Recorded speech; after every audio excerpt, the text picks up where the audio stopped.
Yeah, Jirteng sa likod ng kwento. Para sa mga dating magkaaway na natutong magpatawad. Dati init ng ulo, laging may bangayan.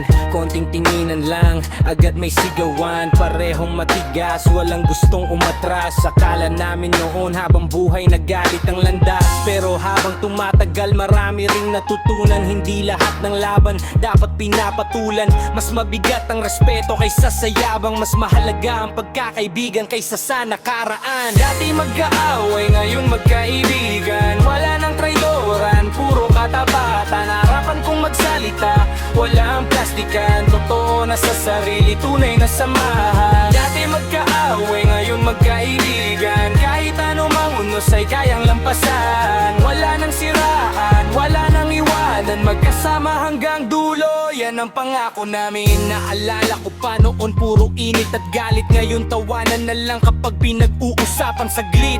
Maraming pagsubok ang dumaan sa buhay, pero tunay na kaibigan hindi basta bumibigay. Kung may problema nandyan para umalalay, hindi ka iiwan kahit gano'ng kahirap ang taglay. Walang inggitan, walang hilahan pababa. Lahat aangat basta sama-sama.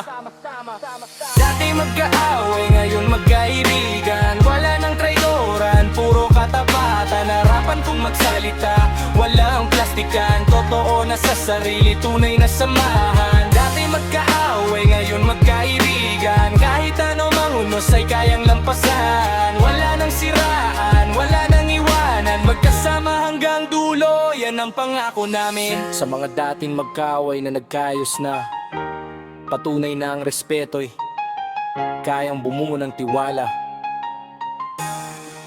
Yeah. Mga nagtraidoran, wala nang lokohan.